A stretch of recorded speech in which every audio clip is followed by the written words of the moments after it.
दोस्तों, आज की कहानी एक ऐसे व्यक्ति की है जो एक एक्सीडेंट में अपनी याददाश्त खो चुका है। वह भूल चुका है कि मैं कौन हूँ, लेकिन अचानक उसकी जिंदगी एक नया मोड़ लेती है और पता चलता है कि उसकी वजह से किसी बेगुनाह कैदी को मौत की सजा होने वाली है। अब ये व्यक्ति उस कैदी को बचा पाता है या नहीं, तो कहानी की शुरुआत में हमें रॉय फ्रीमन नाम का एक शख्स दिखाया जाता है, जिसके पूरे घर में हर जगह नोट्स चिपके हुए हैं, जैसे उसका नाम क्या है, घर में किचन कहाँ है, उसे दवाई कब लेनी है, वगैरह वगैरह। दरअसल रॉय पहले एक पुलिस ऑफिसर हुआ करता था, लेकिन आज से 10 साल पहले उसका कार एक्सीडेंट हो गया और हादसे की वजह से उसकी पिछली सारी यादें जा चुकी हैं। रॉय का इलाज एक महिला डॉक्टर कर रही है, जो फिलहाल एक एक्सपेरिमेंटल प्रोसीजर है, यानी कि उसके ठीक होने की कोई गारंटी नहीं है। फिर अचानक एक दिन उसे किसी एमिली नाम की महिला का कॉल आता है। दरअसल जो जेल में बंद एक कैदी की वकील है और वह किसी पुराने केस को लेकर रॉय से बात करना चाहती है। फिर रॉय उस महिला के बताए पते पर जाता है और ये दोनों एक रेस्टोरेंट में मिलते हैं, जहाँ वह महिला उसे किसी आइजैक सैमुअल की तस्वीर दिखाती है, जिसे आज से 10 साल पहले कत्ल के जुर्म में सजा हुई थी और अगले महीने उसे सजाए मौत मिलने वाली है। लेकिन वह कैदी डिटेक्टिव रॉय और उसके साथी से बात करना चाहता था, जिन्होंने कत्ल की रात उससे पूछताछ की थी। हालांकि रॉय उस तस्वीर को पहचानने से साफ इनकार कर देता है और कहता है कि मेरा इस आदमी से कोई वास्ता नहीं है। फिर वह अपने घर जाकर पुराने रिकॉर्ड्स खंगालता है,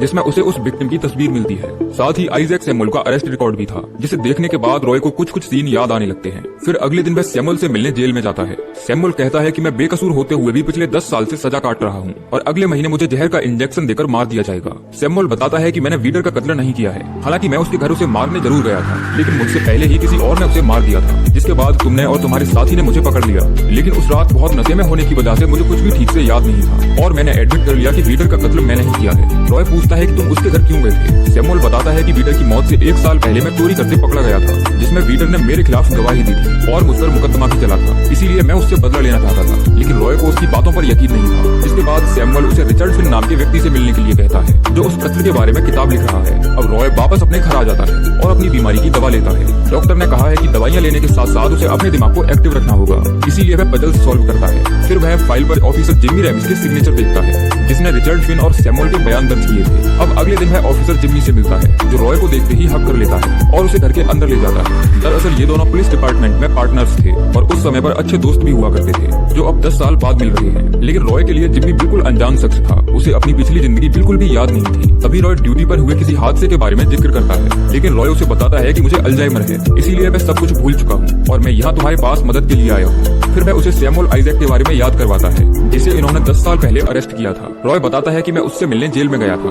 उसका कहना है कि वह बेकसूर है और मुझे लगता है कि वह सच बोल रहा है। उसने मुझे एक और शख्स के बारे में बताया है, जिसका नाम रिचर्ड फिन है, और जब मैंने उसकी फाइल पढ़ी तो उसकी उंगलियों के निशान पूरे घर में थे। लेकिन फिन ने बयान दिया था कि वह कत्ल की रात घर पर नहीं था, पर हमने उसके दर्ज बयान पर कोई ध्यान नहीं दिया। इसीलिए मैं चाहता हूँ कि हम दोनों साथ चलकर उससे बात करें। लेकिन जिम्मी रॉय से कहता है कि तुम घर जाकर आराम करो, मैं फिन के मिलते ही तुम्हें कॉल करूंगा। जिसके बाद रॉय घर आ जाता है और कुछ पुरानी चीजें देखने लगता है, जिसमें उसे एक टूटी हुई तस्वीर मिलती है और इससे पहले कि वह उसे देख पाता तभी उसका फोन बजता है। फोन रॉय के दोस्त जिम्मी का था, जो बताता है कि मुझे रिचर्ड की डेड बॉडी मिली है। जांच में पता चलता है कि उसकी मौत ड्रग्स के ओवरडोज लेने से हुई है। लेकिन रॉय देखता है कि उसके हाथ पर सुई का सिर्फ एक निशान है, यानी कि वह ड्रग एडिक्ट नहीं था। तभी रॉय को याद आता है कि फिन क्राइम सीन पर भी आया था। फिर जिम्मी इस बात पर जोर देता है कि वीडर का कत्ल आइजैक नहीं किया है और उसने ये बात एडमिट भी की है। फिर रॉय फिन के फ्यूनरल में जाता है और उसकी एक्स वाइफ और भाई से मिलता है। उनसे बातचीत करने पर पता चलता है कि फिन ड्रग्स नहीं लेता था। तभी उसका भाई एक किताब देता है, जिसे वह दी बुक ऑफ मिरर्स बुलाता था, और ये वही किताब है जिसमें वह वीडर के कत्ल के बारे में लिख रहा था। रॉय उस किताब को घर लाकर पढ़ना शुरू करता है और अब कहानी 10 साल पीछे जाती है, जहाँ रिचर्ड और लॉरा डॉक्टर वीडर की पार्टी में मिलते हैं और दोनों के बीच नजदीकियां इतनी बढ़ जाती हैं कि अगले कुछ महीने तक साथ में रहते हैं। दरअसल डॉक्टर वीडर किसी कॉलेज में एक रिसर्चर था और लॉरा उसकी रिसर्च फेलो थी, जबकि फिन बचपन से ही एक राइटर बनना चाहता था। लेकिन जल्द ही उसके फादर की डेथ हो जाती है और फिन की मॉम उसका खर्च नहीं उठा सकती थी, जिसके बाद लॉरा फिन की मुलाकात वीडर से करवाती है और वह उसे अपने घर के अंदर बनी लाइब्रेरी में काम पर रख लेता है। फिन भी किताबों की नई दुनिया में आकर काफी खुश था।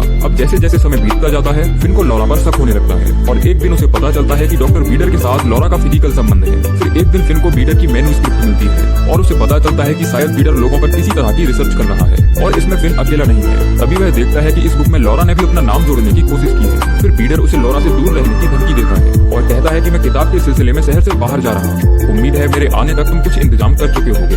अब जब शाम को फिन घर आता है तो देखता है कि लॉरा उसे छोड़कर जा चुकी है। फिर अगले दिन पता चलता है कि किसी ने वीडर का कत्ल कर दिया है और कातिल भी पकड़ा जा जा चुका है। क्राइम सीन पर हम डिटेक्टिव रॉय और जिम्मी को भी देखते हैं, लेकिन लॉरा इस मर्डर के बाद कहीं गायब हो गई थी। फिर बाद में पता चलता है कि वह बीडर की रिसर्च पर अपनी ऑनरशिप का दावा करने आई थी, लेकिन डिपार्टमेंट ऑफ डिफेंस ने उसे मना कर दिया था। अब कहानी में फिर से रॉय को दिखाया जाता है और इस मैन्युस्क्रिप्ट को पढ़ने के बाद उसका शक लॉरा पर था। फिर वह अपने दोस्त जिम्मी से बार में मिलता है। जिम्मी इस बात पर जोर देता है कि अब गड़े मुर्दे उखाड़ने से क्या ही फायदा, जो बीत गई सो बात गई। लेकिन रॉय किसी भी कीमत पर लॉरा को ढूंढना चाहता था। वह बताता है कि मैं फिन की वाइफ से मिला था, हो सकता है कि शायद वह लॉरा को जानती हो। तभी बार में उसे लॉरा दिखाई देती है, लेकिन ये बस उसका भ्रम होता है। फिर वह अपनी डॉक्टर से मिलता है, जो बताती है कि प्रोसीजर के दौरान हेलुसिनेशंस का होना एक आम बात है। अगले दिन वह फिन की पत्नी से मिलने उसके घर जाता है। वह बताती है कि एक दिन उसने फिन को फोन पर बात करते सुना था। वह काफी गुस्से में था। जब मैंने उसका फोन चेक किया तो वह नंबर एलिजाबेथ नाम की किसी लड़की का था और मुझे शक है कि उसी ने फिन की जान ली है। अब रॉय जब उसके बारे में सर्च करता है तो हैरान रह जाता है, क्योंकि ये लड़की कोई और नहीं बल्कि लॉरा ही थी, जो अपनी पहचान बदलकर शहर में रह रही है। लेकिन रॉय उसका एड्रेस पता कर लेता है और जब वह लॉरा से मिलने जाता है तो वह उसे देखते ही पहचान लेती है। रॉय पूछता है कि तुम मुझे कैसे जानती हो। वह बताती है कि काफी समय पहले हम एक रेस्टोरेंट में मिले थे। फिर रॉय उसे फिन की लिखी हुई मैन्युस्क्रिप्ट देता है और बताता है कि उसका मर्डर हो गया है, लेकिन लॉरा ऐसे बिहेव करती है कि जैसे उसे कुछ पता ही ना हो। रॉय कहता है कि ये मैन्युस्क्रिप्ट बीडर के कत्ल के बारे में है और फिन को शक था कि तुमने ही उसका कत्ल करवाया है, इसीलिए मैं चाहता हूँ कि तुम ये मैन्युस्क्रिप्ट पढ़ लो।